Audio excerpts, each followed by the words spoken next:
Hey, sugar. Now, don't adjust your device. You are in the right place. This is A Balanced Life, and I am your host, Dr. Tierney, sitting in for Dr. Jacquie. And sugar, we have an amazing episode for you. Today, we are talking about creating your next. What does that even mean? How do you begin to do it? And what are some of the steps you need to consider before embarking on your next? Today, sugar, we are joined by our heavy hitters, okay? We have Dr. Stacey Owens, Dr. Aaron Bishop, and our financial expert, Pamela Sams. Come on in, everybody. All right, everybody. How everybody doing today? Good morning. Hello. Amazing. I love to hear it. Okay, so we are talking about creating your next. And when we think about creating your next, that can be a broad topic that can take on so many definitions. So to start this conversation, let's talk about what it means when someone says, I'm creating my next, or I'm looking forward to next. So anyone jump in and just tell us, what does it mean to create your next? I think for me, creating my next would be I'm ready to evolve to something else, or to expand on what I'm already doing or to do something different. It's just, what is it that you want to do that's going to personally grow you to, being what you're walking in your purpose of what you want to be. Yeah, you just said a key word there, purpose. Next and purpose. That purpose word, that's a buzzword right there. How do you define next? Well, I would just tell you, Dr. T, that doing your next is actually doing your now. When you look at next being your now, it really means no opportunity wasted. N-O-W, no opportunity wasted. And so when you start looking at opportunities that are in front of you, don't look for the perfect condition to do your next, because it's a perfect time to do it now. And if you start looking for perfection or the perfect condition, it'll cause a delay. So what I'm telling everyone is the urgency of now is actually producing your next. Dr. Bishop, that was so good. And we're going to talk more about that next being your now, because that needs a whole space to breathe just right there on its own. One of the things that I think about when we're talking about defining what's next, a lot of times we don't know when it's time to step into or start creating our next. Have you guys noticed that sometimes we can get so stuck with where we are right now that we don't know it's time to create our next? Have you guys noticed that any? Yeah, definitely. I mean, I think it's that saying that you never move until God nudges you. I mean, that's what happens. Sometimes you get too comfortable and you're just stuck with where you are. But, the next step is really, what is your next act? What do you want to achieve with that? But sometimes you get stuck in the same old. And, the things that are going on now with, unfortunately, layoffs and things like that, maybe that is the nudge for people to move and really explore what that next may be. But sometimes we get too comfortable and we just don't move on. Absolutely. So in thinking about that, come on, Stacey. I was going to agree with Pam, because a lot of times when you're stuck and you're working on something and things are just not going right, or the same lessons just keep showing up with different people and things just keep cycling back around, and it's just, you're trying to force yourself to make something work. I think if you get to that space where you're forcing what you're doing to happen or to stay above ground or whatever, that's sort of like a sign to say, well, what else? How can I repurpose this? How can I look and make some adjustments? And I think those adjustments will lead you to your next as well. I gotta jump in here because I think we're going somewhere with this conversation. Because when I look at what challenges you actually changes you, right? And so if things are mundane or they constantly being rehearsed in routine, then you need to have some rigor to change some things in your life. And those are the challenges, right? Because if we look at where we are in the climate and the culture of our world, many people resist change. They resist the challenge. Well, that's where the next will become your now. I remember my sister or my cousin, it was my sister who told me that a lot of people are afraid to go and get the fruit of their life because the fruit is actually out on the limb. The fruit is never in the root or the trunk. Although it grows from there, you have to literally be able to stretch yourself or go the distance if you want to see the change, if you want to see the fruit of your life. And the other thing I share with you is there's a story that Congressman Clyburn shared with me. He said that when we look at the tortoise and the hare, who won the race, it was actually the turtle, right? Or the tortoise. The hare didn't win because the hare or the bunny went to sleep. The rabbit went to sleep, but it was the tortoise who kept steady going back and back. I mean, going forward and forward. And here's why I say that. He said that in order to make progress, sometimes you got to stick your neck out. The tortoise never makes progress unless it sticks its neck out. If you want to make change or you want to see your next become your now, sometimes you just got to change something. You got to do something different. And that may take courage to challenge yourself. So just do it. Yeah, exactly. I want to add to Dr. Bishop is that, you got to stick your neck out there. And they say, that the joy or, nothing happens outside of your comfort zone. You have to leave that comfort zone in order to make things happen. So, with creating your next is that we got to get out of that comfort zone, because if we stay there, like Dr. Bishop said, the fruits are outside of there. So we really need to get outside of our comfort zone and not keep doing the same thing over and over and not getting the results that you want, or complaining about nothing's getting better. It's outside of that comfort zone, sticking your neck out to get to that next step.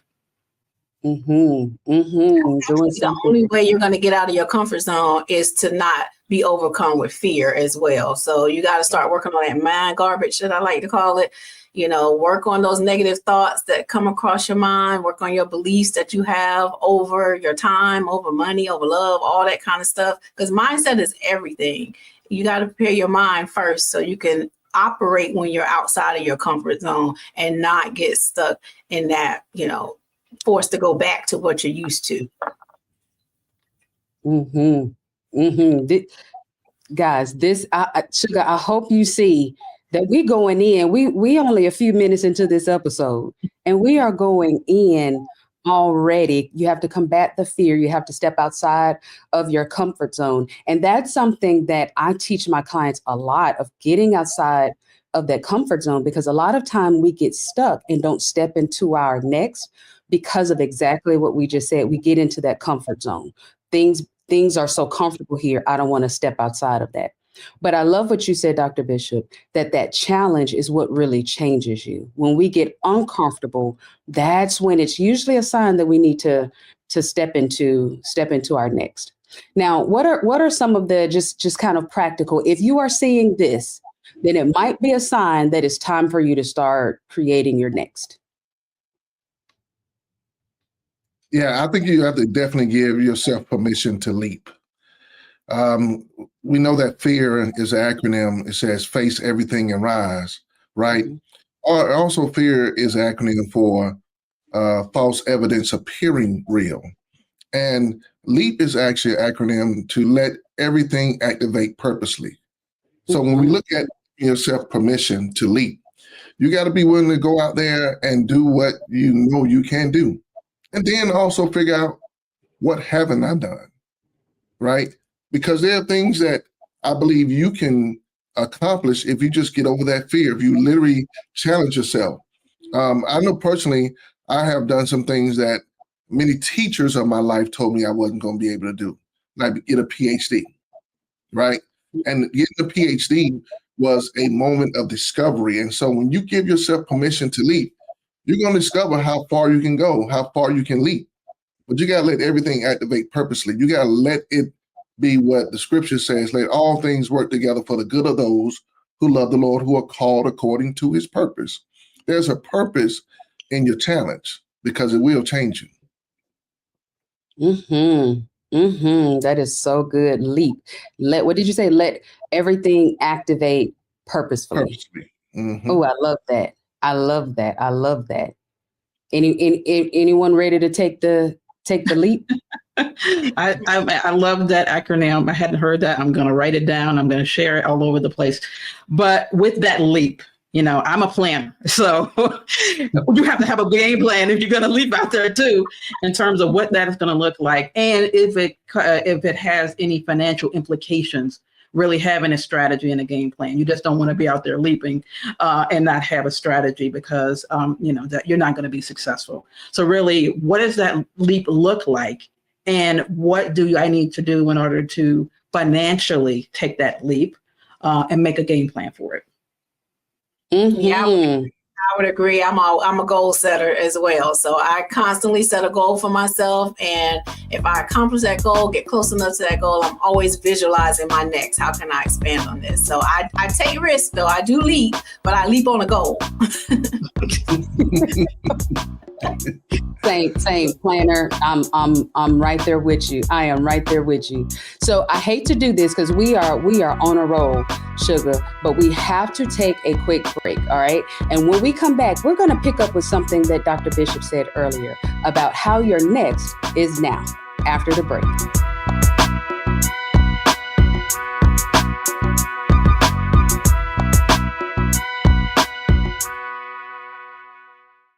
We begin tonight with the people who are really running the country right now. Now, Trump is often wrong and misleading about a lot of things, but especially about history. Donald Trump falling in line with President Elon Musk. In the wake of the unsettling news that MSNBC has canceled Joy Ann Reid's primetime show, The Readout, Roland Martin and the Black Star Network would like to extend an invitation to all of the fans of Joy Ann Reid's MSNBC show to join us every night to watch Roland Martin Unfiltered, streaming on the Black Star Network for news, discussion of the issues that matter to you, and the latest updates on the twice impeached, criminally convicted felon-in-chief Donald Trump and his unprecedented assault on democracy, as well as co-president Elon Musk's takeover of the federal government. The Black Star Network stands with Joy Ann Reid and all folks who understand the power of Black voices in media. We must come together and never forget that information is power. Be sure to watch Roland Martin Unfiltered weeknights, 6 p.m. Eastern at youtube.com/Roland S. Martin or download the Black Star Network app.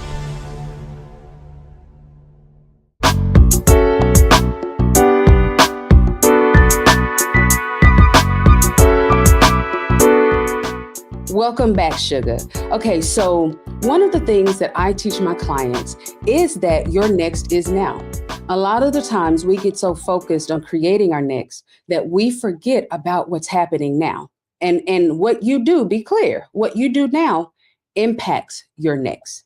And with that thought in mind, let's have a conversation about what we should be doing or thinking about now that will help us create our next. Come on back in, everybody. So before we went to break, we started talking about us planners, that we like to have a plan and we like to try to plan what's happening now to create our next. So let's pick up there and let's just weigh in on what else should we be doing or thinking that will help us to begin making sure that our now is helping to create the next that we want to see. Yeah, well, I think it's a matter of really, a lot of times people go, I'm gonna, and they never do. And so it is in that now that what is that next gonna look like and starting to design it now so you can make that leap. Instead of going, I'm gonna do this one day, someday, I'm gonna, and you never make that move. So you have to start doing, again, the plan now on what that next is gonna look like.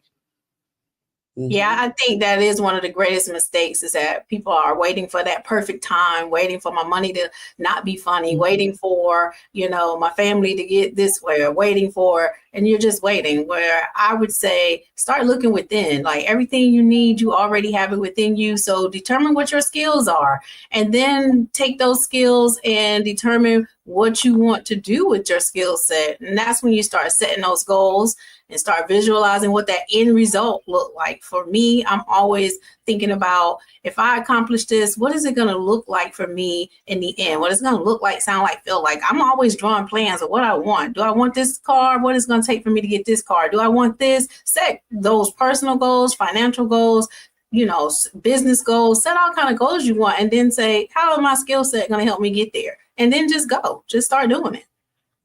Mm-hmm. Mm-hmm. I love what she's saying, Dr. T, because, I dream in high definition. I don't have the black and white in my head, right? When I look at the black and white, it's pretty structured, right? Because when you look at how dreams and plans are, I stretch my thinking. I stretch my dreams to believe beyond what I think I'm currently doing. Because yes, my next is now, but I'm really trying to consider, what does dreaming really look like? And so think about how you literally call out a word and a picture jumps in your head. So if I say a cat, you don't see CAT in your head. If I say car, you don't see the word CAR. You see a dream, you see a vision, you see something that you are affiliated with. And so the adventurous thinking that I have tries to make sure that dream has color, it has sound, I can smell it. So therefore I think it through. So when I do experience my next, which is now, I'm in that experience, right? Because that's what planning really is. And when you're looking at how you are occupied with this one thing, thinking about your next starts to make you think about that second thing. And with fidelity to your first responsibility, you still want to kind of have the adventure of what will be your next. And dream it out loud. Tell other people about it. I have a circle of friends that I bounce my dreams off of. And some of them will tell me that's crazy. But some of them tell me, man, that's achievable. And I would love to help. You'll be interested to know how many people would like to be in your next, would like to be a part of your now. To come to fruition. That's how they become manifested. So, that's some things I want to share with people, that, hey, get around other dream catchers or dream merchants who will allow you to dream bigger than you ever dreamed for yourself. I agree with you with that now. And when you are starting to surround yourself or create the community of like-minded people, make sure you also seek those people who are already where you're trying to go, so that when you're sharing those ideas and you're having those conversations, they've already done it. So they can give you lots of advice, conversations, feedback that works. So make sure as you're building that network, that you can make sure you're putting people in your network that you can seek some guidance from as well. Yeah, a couple of things I want to add there. You talked about, Dr. Bishop, dreaming big and sharing, is that you want to make sure you're around the right people. You don't want dream crushers either. Is that when you're trying to go to that next, you don't need people like, you can't, why, whatever the case may be. You don't need those people. You want to be in a definitely like-minded circle with that if you're going to share. The other thing about that is that if you are envisioning in the now, that's what I work with my clients, and kind of, imagine a future where your money's right. You got this, you got all of the things that you want to, you desire, and really write it out. Like you said, in living color. What does it look like? What does it smell like? What does it feel like? What are you doing? And I write that out in terms of their goals when I'm helping them with their financial plan. It's because it becomes tangible in the now. Imagine a day when this happens, the things that you do now will accomplish what you want to achieve in the future. Yeah, that is so good. And what I hear all of you saying is basically, when we're talking about dreaming in high definition, it's making your next your now. So I can feel it. I may not be able to touch it, but I can touch it, and something that I always say, we see it before we see it. You know, I can see that thing with my eyes closed. And this is where we start talking about vision. Vision is what you see when your eyes are closed. You know, sight is what you see when your eyes are open. And so what each of you are really talking about is having a vision, you know, being able to see that thing with your eyes closed, even before you're able to see that thing in front of you and reach out and touch it. Something else that you guys said is making sure that you have the people who have a shared vision around you. Can they also see it when their eyes are closed? You know, and all of that is important when we're talking about the next being. Now, something else that and I want us to weigh in here. It's important that we are able to have our eyes closed and open, you know, because if we're too far in the present, we may miss the place where we need to pivot here. A few weeks ago, we talked about, you know, pivoting. And so sometimes we may write out our plan. And this is, let me just call myself to the front of the class, because this is one that the Lord has had to slap my wrist on several times, where I will have my plan, I will have my strategy, I will have it all laid out. And then God will throw a nice curveball and just, I thought we was going to the right. And now why is everything going to the left? You know, and sometimes that can throw us off to where we think that we're not going towards our next, but we just merely have to pivot. Have any of you kind of experienced that or been with clients where some of those experiences have happened, where you had to pivot in order to stay on track to your next? Absolutely. And I'll tell you that the only time success comes before work is in the dictionary. It's going to work. It's going to be work. Whatever you're trying to do, just know that in order for the dream work, you got to work the dream. And those challenges will come and go, but guess what? You'll still be here, because tough times never outlast tough people. I will tell you this as well, that I've taught every one of my mentees and people that I coach up, if you stay ready, you don't have to get ready. Mm-hmm. And the truth about life is, guess what? If you have a spirit of readiness, you can start before you're ready, right? Because when you start, you don't face paralysis anymore. You are looking towards progression. How many times have I said it's about the windshield, not the rear view? Rear view always makes you reflect and retreat and return back to your routines. But if you are going forward without paralysis and you're not always waiting for the right time to get ready, you're going to be faced with headwinds. You're going to be faced with challenges. But guess what? Let it change you. Some things are going to challenge you because you need course correction. I'm reminded of the story of the donkey that spoke to Balaam. I think it was Balaam in the Bible. Mm-hmm. Every time he spoke to Balaam, he was really telling him, I'm not going that way because that's the wrong place to go. That's the wrong direction to go. There'll be things in your life that will help you have course correction. That'll help you go to the right path. But that's why it's part of your readiness. It's going to make you ready. And therefore, when you come through it, you can tell other people how you made it out the wilderness, how you made it through the storms. Because the truth about storms is they only last as much as they have water. And every storm will run out of water. Just survive the storms and maybe even dance in the rain. Just keep moving forward through the challenges. And guess what? It's going to make you better. I'll add to that too. I had to learn how to fail and fail fast. Like your strength comes in the lessons from failure. So as long as if you're planning something and it doesn't go right and you fail at it, just think about what went wrong. How can I do it differently? Use that feedback to make adjustments. Just don't stop, So everything that the bishop said is correct. Just don't let it paralyze you. Fail fast, get used to it, keep growing. Oh, sugar, I hate to do this to us again. We have to take another break. But when we come back, we are going to pick up the conversation and talk about the fails, the things that we don't want to talk about. How do we fail fast, and keep going to creating our next? Up next after the break.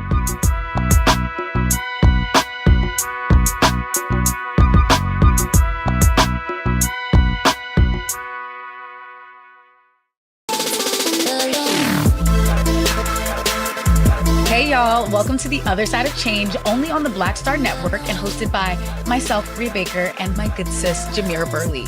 We are just two millennial women tackling everything at the intersection of politics, gender, and pop culture.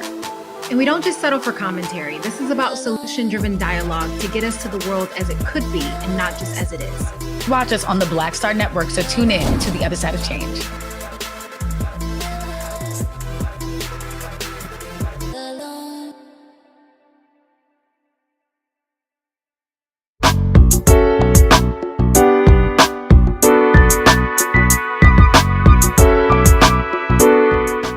Welcome back, sugar. Okay, so here's the thing.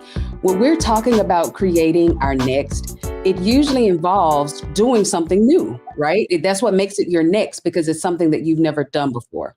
Well, anytime we're doing something for the first time or we're doing something new, 9 times out of 10, we're going to make some mistakes, okay? We're going to mess some things up and we're going to fail, all right? So you just heard Stacey say we need to learn how to fail fast, okay? But what are some of the common mistakes that we often make when we are creating our next, so that we can go ahead and get them out there, so that when our viewers make these mistakes, they won't become paralyzed by them. They'll know, oh, that's normal.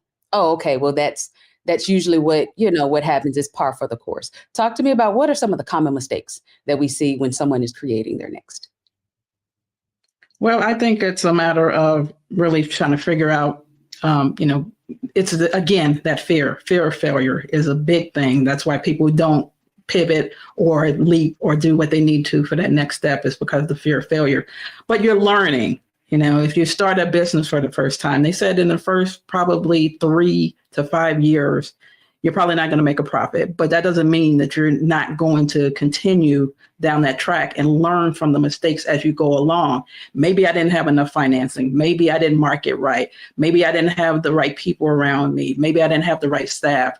Pick out the things that went wrong and learn from those failures as you go along. I remember a conference I went to years ago, Sarah Blakely, Spanx. She would say that in her family, with her dad and her parents, that was kind of the thing at the dinner table. What did you fail at today?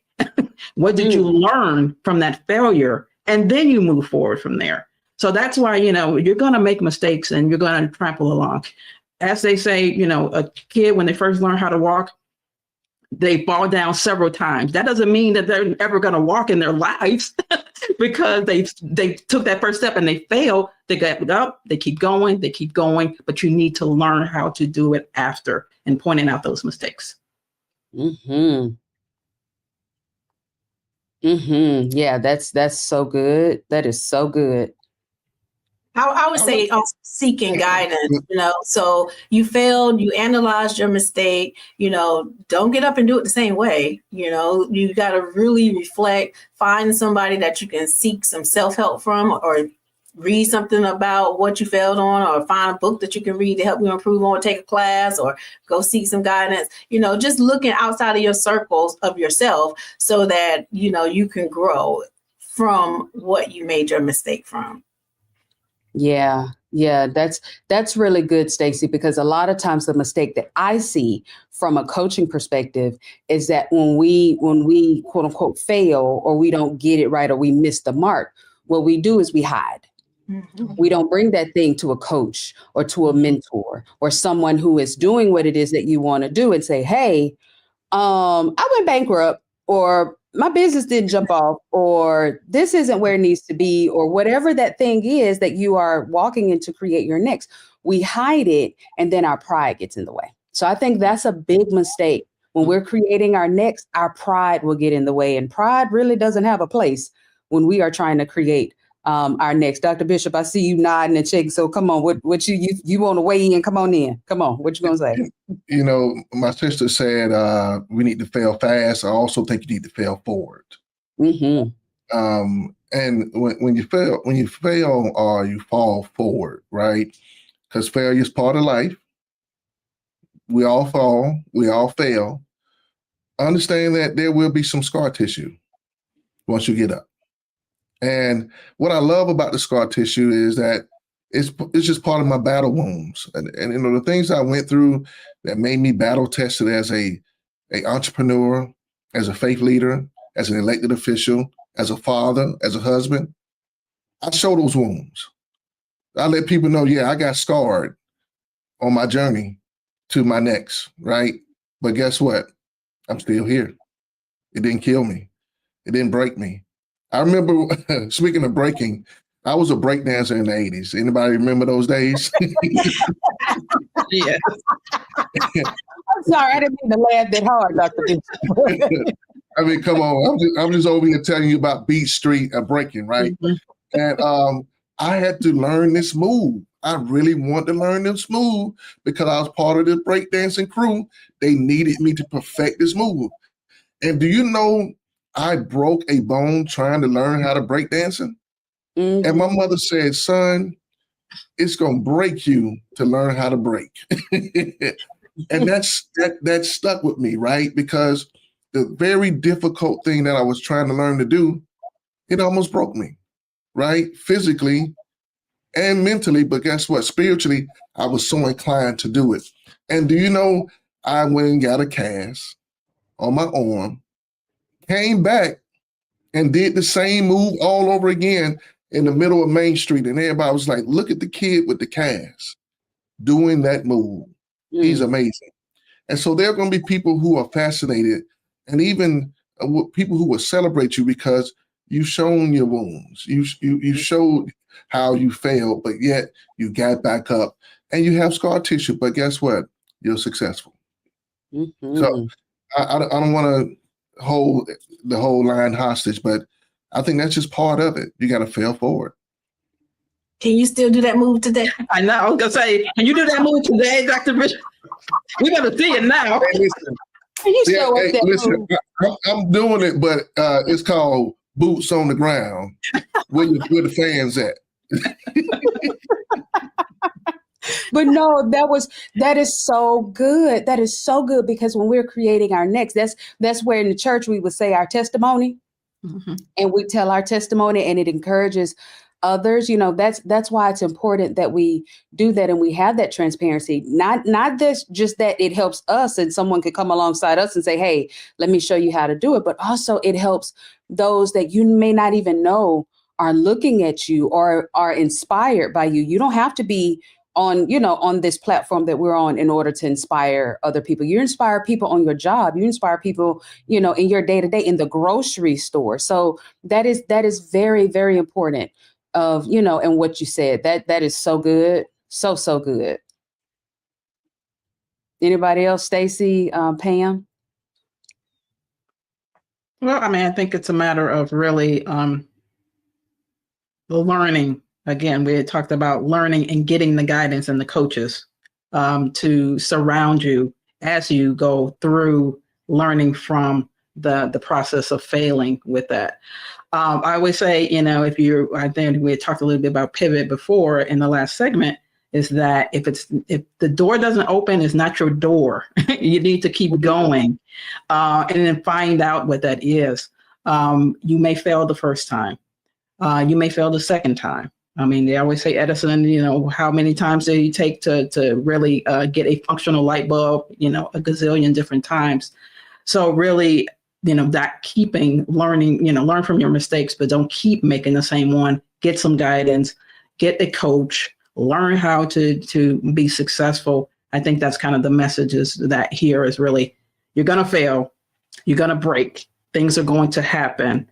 Don't be discouraged and keep moving. Mm-hmm. Mm-hmm. Yeah. And I would take that and say, going back to what you said about your ego, that's within you. That's personal. So you got to go back to that mind garbage that I was talking about. Like, what is it about you that when you get in a space of failure or get in a space of whatever that's not going right, that you go and hide or that you may not see yourself as this? You got to work out those negative mindsets so that it doesn't allow you to then get stuck. But the key to all of this is take the hits and keep moving. Yeah. Yeah. No, that's really, really good. And there's two more mistakes that I see quite often. And it kind of goes back to something that you said, Pam. If that door doesn't open, then that means it's not your door. Mm-hmm. A lot of times we are getting a mistake that we make in creating our next is that we are trying to create somebody else's next, not our next. It's what we see them doing, what we heard them say, and we getting our neck broke because we over here trying to do somebody else's next. Now, when I said that, Dr. Bishop, I saw you like, yes. You want to weigh in? You want to weigh in on that one? I mean, it's okay to, care about other people's dreams and be those dream merchants. But I do believe that everyone needs to dream for themselves in a sense too. Because there's this thing I tell people, you can always call on somebody who won't help you. You're too busy helping them, right? And, that's a struggle for me because you want acceptance. Everyone wants acceptance. But when are you going to accept yourself, right? There's this self-sabotaging behavior where you don't do self-care for you, right? And it's self-defeating. So I believe everyone needs to take time to, be on the receiving end. A lot of people will give, and never get. And this is a world of go-getters. Some people will sit back and wait on it to come. No, man, you got to go get it. And that's just part of life. And it's okay. It's nice to be important, but it's more important to be nice, right? You can go out here and do great things for a lot of people, but when are you going to be on the recipient end of that grace and that space is what I'm just challenging people to understand. Yeah. Yeah, absolutely. Absolutely. Yeah. So making sure that we are sticking with what our next is and not their next. That's remember I said it was 2 mistakes that I see. That's one. The other one that I see, excuses. So excuses take us out real bad. I mean, real bad. So we could literally get a coach.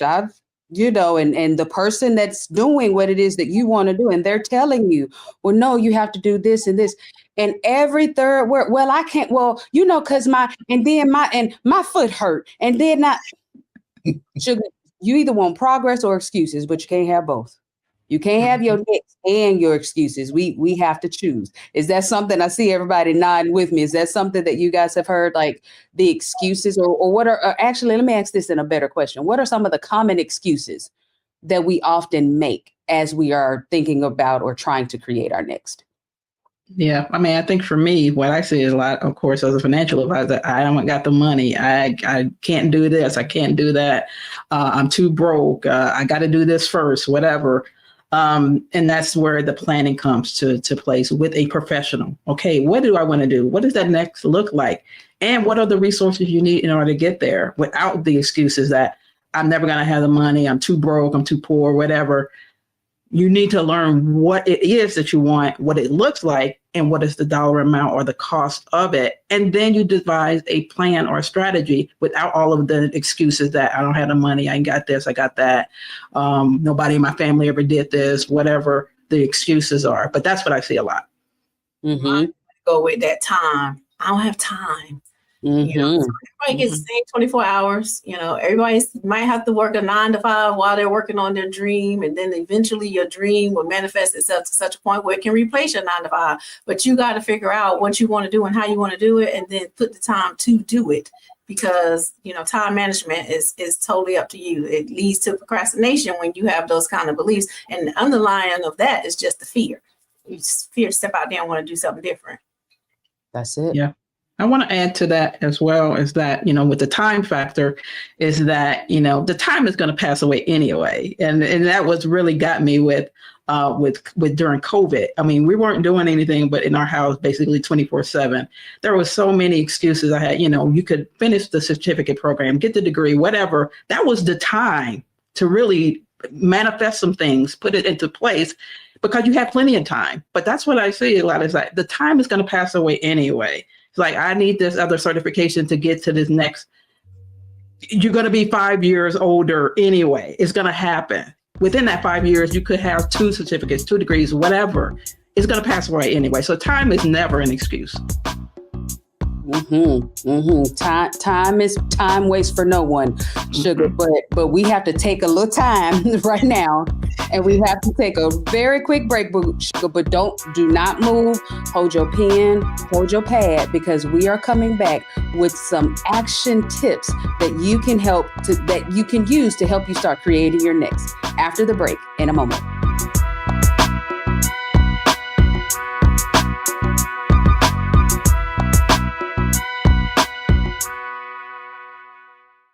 What's up, y'all? Look, Fanbase is more than a platform. It's a movement to empower creators, offering a unique opportunity for everyday people to invest in Black-owned tech, infrastructure, and help shape the future of social media.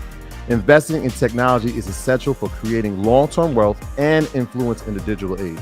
The Black community must not only consume tech, we must own it. Discover how equity crowdfunding can serve as a powerful tool for funding Black businesses, allowing entrepreneurs to raise capital directly through their community through the Jobs Act.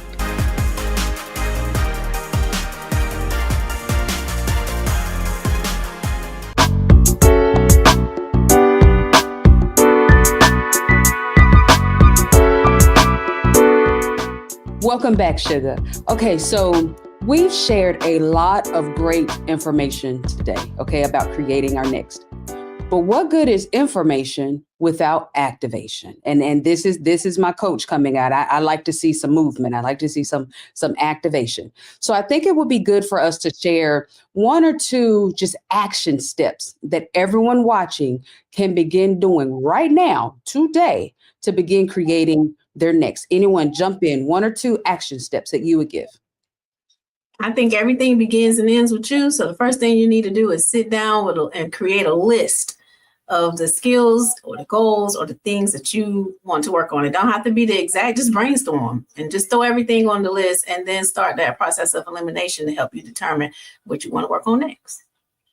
Mm-hmm. Mm-hmm. Absolutely. Absolutely. I think you need to reframe your thoughts, and that starts with words of affirmation. You know, when you get up in the morning, begin to meditate and speak power into your day, and then you begin to shift your energy of how you start. It's amazing how many people are probably challenged with not knowing their now, let alone trying to figure out their next. And your now is part of your thinking. And so I want you to begin to practice more positive affirmations about you, right? Making sure you put power into your breakfast, power your day up, and let everyone know, I figured out something about myself. I'm powerful. If you start with that, that's a great start. Throw a little gratitude in there too. So yes. You're affirming yourself and then start being thankful for what you already have. Absolutely. Absolutely. That attitude of gratitude will go a long way. And it'll help you get out of what we were talking about earlier, the fear.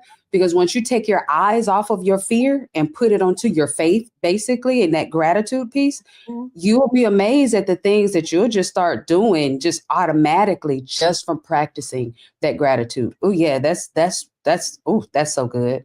Mm-hmm. Yeah, I think it's, with my clients and with my mentees as well, kind of the SMART goals, is it specific? Is it measurable? Is it actionable, realistic, time bound? Going through each of what your next is and putting it in that framework will really determine what types of steps you need in order to get there. Again, as a financial advisor, does it have any money or financial implications involved? What does that look like? What is the time frame you need in order to do it? Maybe you need to, do your side hustle for another 2 years in order to make your next happen. But during that time period, what do you need to accumulate in terms of cash flow in order to replace your 9-to-5, your side hustle to your 9-to-5? So that may be something that is measurable. I need X amount of dollars within a 2-year period in order to convert my side hustle to my 9-to-5. That's going to be in that SMART goal framework in order to get there. Yeah. Yeah. That's really, really good. And as you were talking, Pam, it made me think about some of the things that are happening now, just kind of nationally, where there's been such a upheaval. Things are just catching a lot of us off guard. But one of the things that's happening is that there are a number of federal workers, Department of Education, that are losing their jobs. I mean, and these are, been with the company 10 years, 20 years. And so we're not talking about just in their 20s or 30s. We're talking, I'm seasoned in my career. And so they are at that point of, okay, what's next? Okay. So in thinking about the viewers that may find themselves in that situation, what is something that you would, an action step or even encouragement that you would give them to say, hey, if I were in that spot right now, this is what I would do, or here's where you would start, and then to kind of help them put together a plan, because that can be a very lost situation, to find yourself in. So what would you all say to someone that may find themselves in that situation today?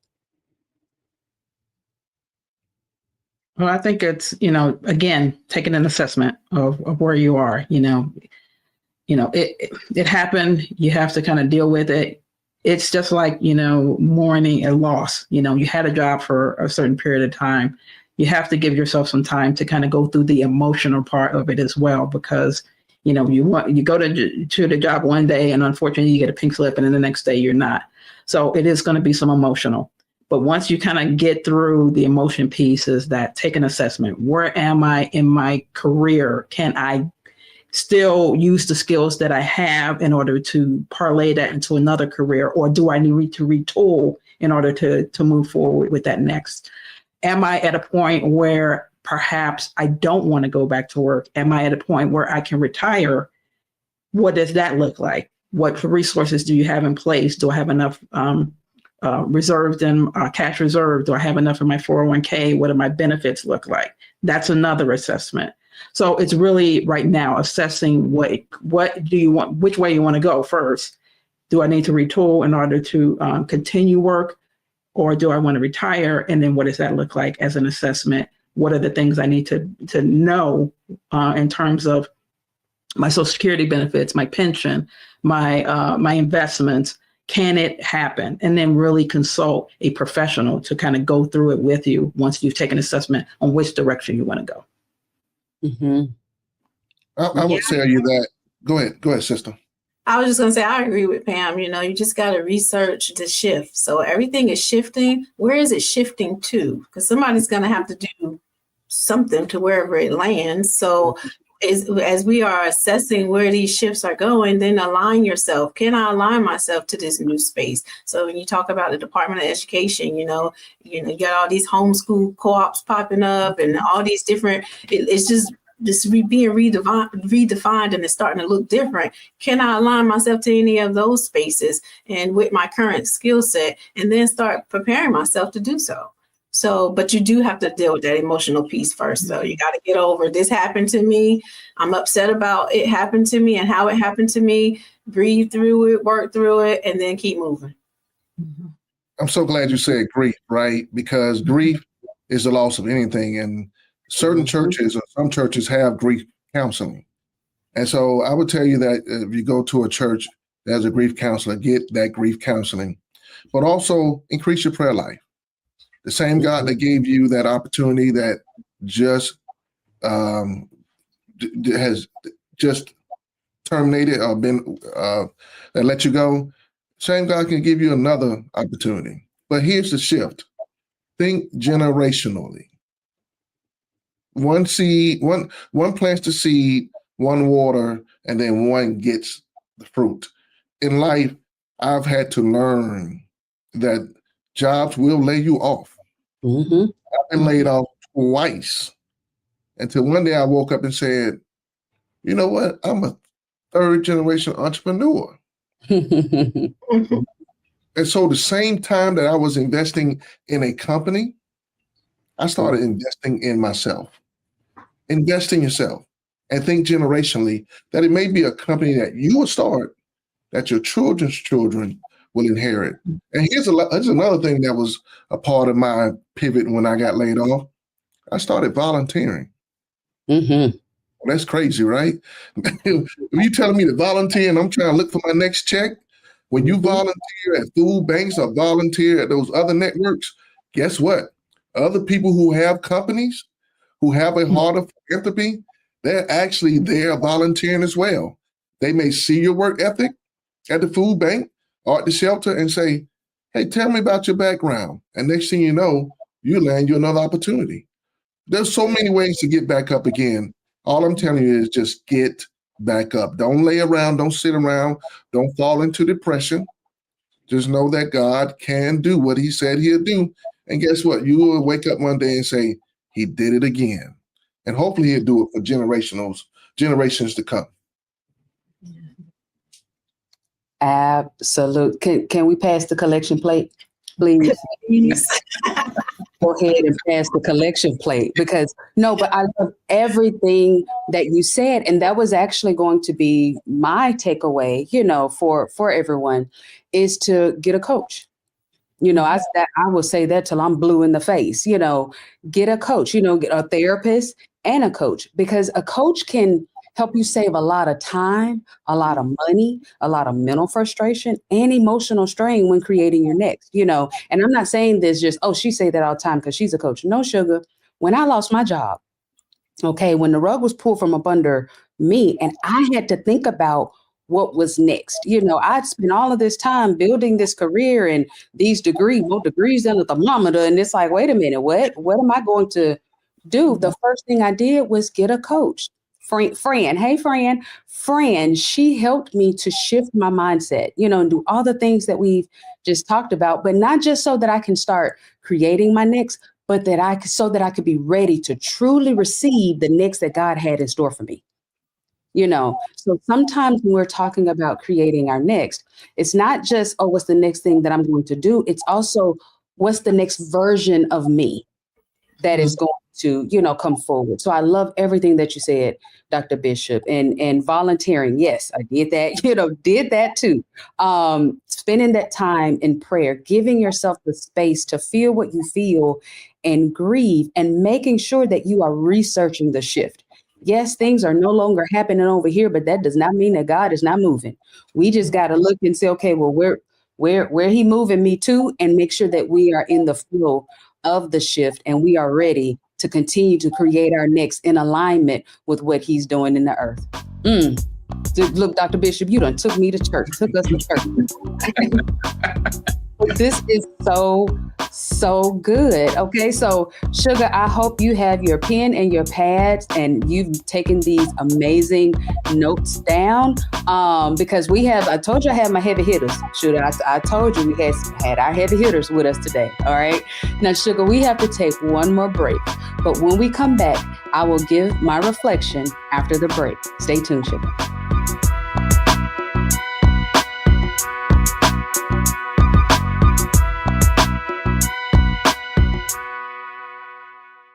Hello, I'm Isaac Hayes III, founder and CEO of Fanbase. Listen to what I'm about to tell you.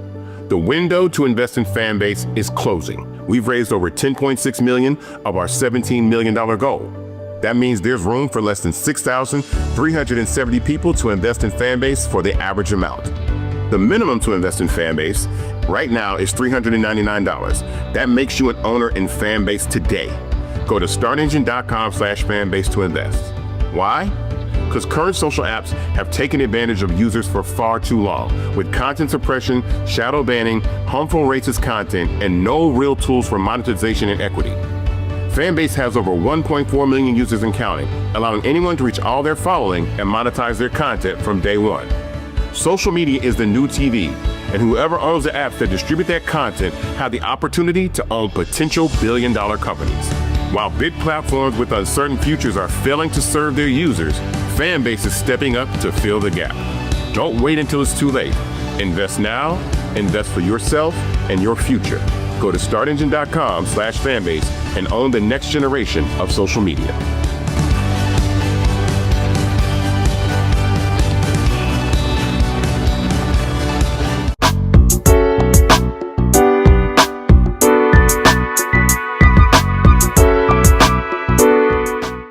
Welcome back, Sugar. Now, Sugar, our experts today gave us some valuable information and tangible action steps for you to begin creating your next today. I mean, getting a vision, making a plan for your finances, reframing your thoughts, failing forward, failing fast, learning how to get up. Sugar, all of that will help you begin creating the next that you want to see in your life. So, Sugar, no excuses. Today is the day that you start moving and take the action now that will create the next that you want to see. Thanks for joining us today, Sugar. Until we see you next week, take care.